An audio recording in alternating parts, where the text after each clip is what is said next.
Hello and welcome to my channel. This is Dr. Dawn Michael.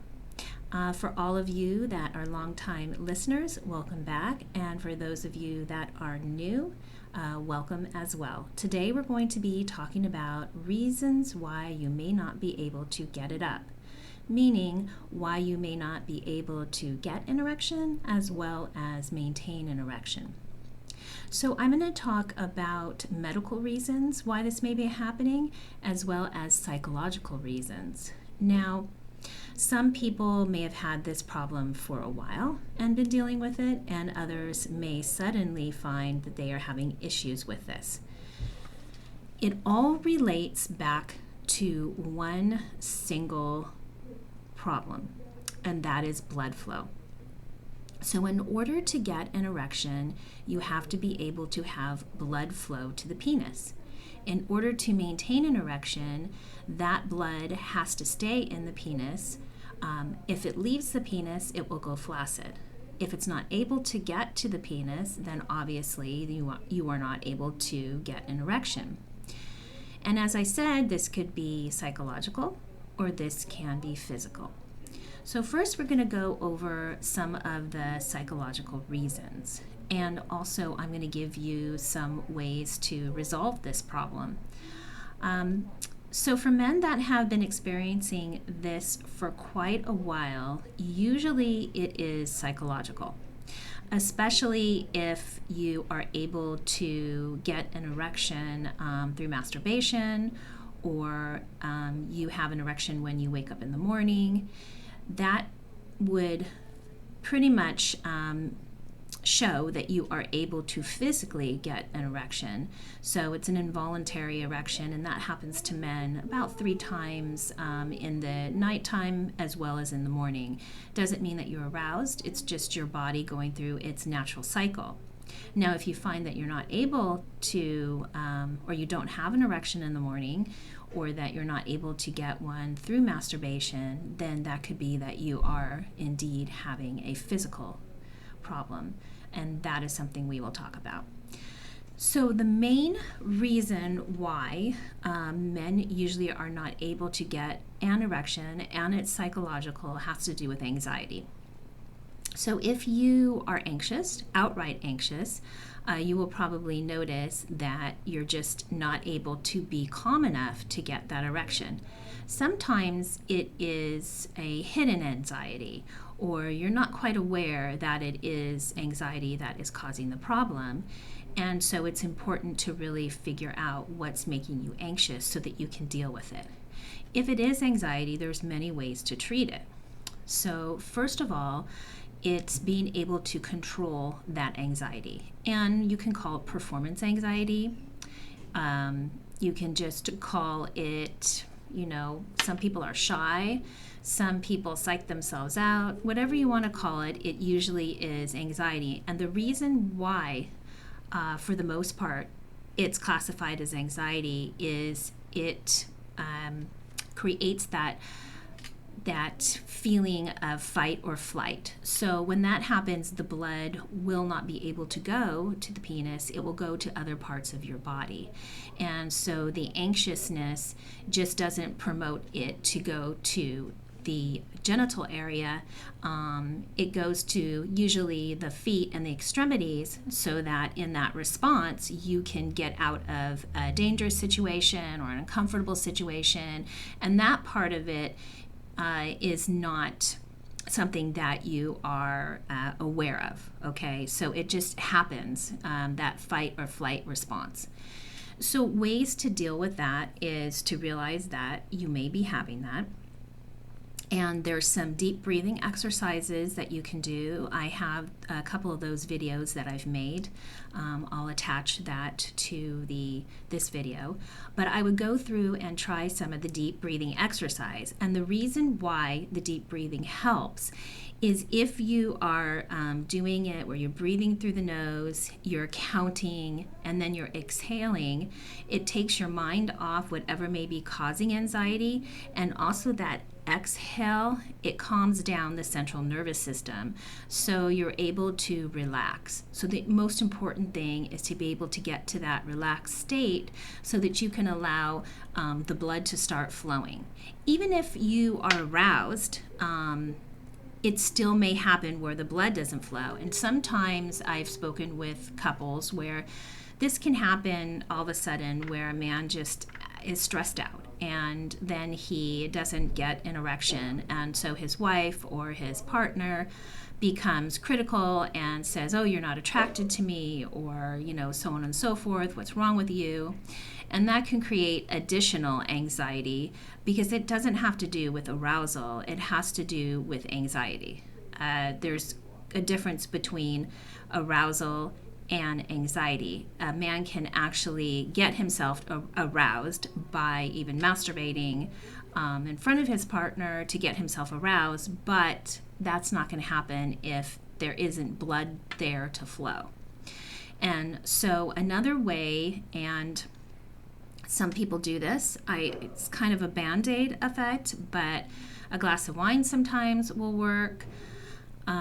You can go to the doctor and you can get anti-anxiety medication. Sometimes that helps, but it really is best to deal with the psychological aspect through either some type of therapy, deep breathing, and also getting to the core of why you're anxious. So that's another thing. When I work with people, some of the things we do is figure out what is creating that anxiety and deal with that. Because once you can deal with that and you understand and you can work around it, then many times the problem will eventually go away. Now, if you're having a problem maintaining an erection, then that is a little bit different. And sometimes these medications that you'll hear on TV say, oh, you could take this and it'll help you get an erection and maintain an erection. That's not true. It can't help you get an erection. That comes from you being able to get the blood flow. It has nothing to do with that. What the medications do is they help lock the blood inside the penis for a period of time so you can maintain an erection. Now, this is good for maybe somebody who is having the anxiety or they're in a new situation or something like that. Again, it is a Band-Aid approach, and it's not something that you want to do for the rest of your life. You want to be able to resolve the issues why you're not maintaining an erection. Some ways to maintain an erection, if you are able to get it, is to focus on something else other than your fear of not maintaining it. Focus on your partner. Again, do the deep breathing. Think about something that arouses you. Try to use your mind to focus on anything but the fear of not maintaining it. So you have to practice this, and if you're with if your spouse is great, you can bring them into the situation, explain to them that you have anxiety, they can work with you, the two of you can do other things. It's not unusual for a man to lose his erection during a sexual encounter. You can lose it and then you can get it back. So it doesn't mean that you're not attracted or you're not aroused. So just know that even men, as they get older, this will happen more often, where they may lose their erection and then be able to get it back during a sexual situation. So that is the part of it that is psychological. It really has to do with being anxious, and it has to do with blood flow. One other issue that can happen is if you are constantly masturbating, you could create a problem with getting an erection because you're basically overusing the penis, so to speak. And you have to realize that it's delicate tissue, that you can't expect it to always function that way, and to put pressure on yourself is not a good idea.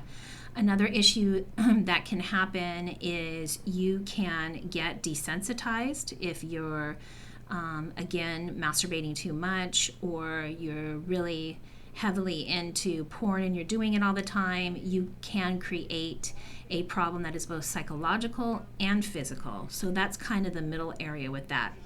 So just understand that you have to have balance in your life, and that you have to treat your body nicely, because if you want it to function, then you have to be able to take care of yourself.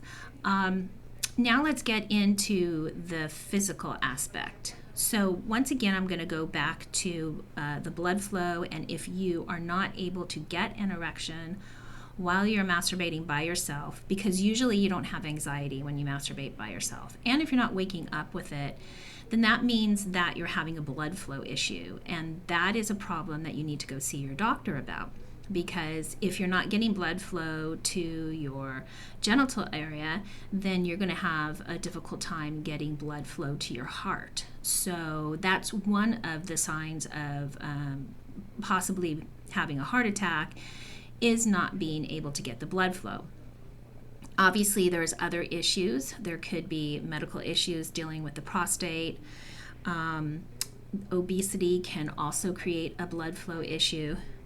And that the new one I'm seeing is, I don't want to get this video taken off, is now the JAB, which is causing blood clots. And I've seen more men that have had that are coming in with physical issues because the blood is clotting, and it's not able to get to the genital area, and so they're not able to get an erection, and they're not able to maintain an erection.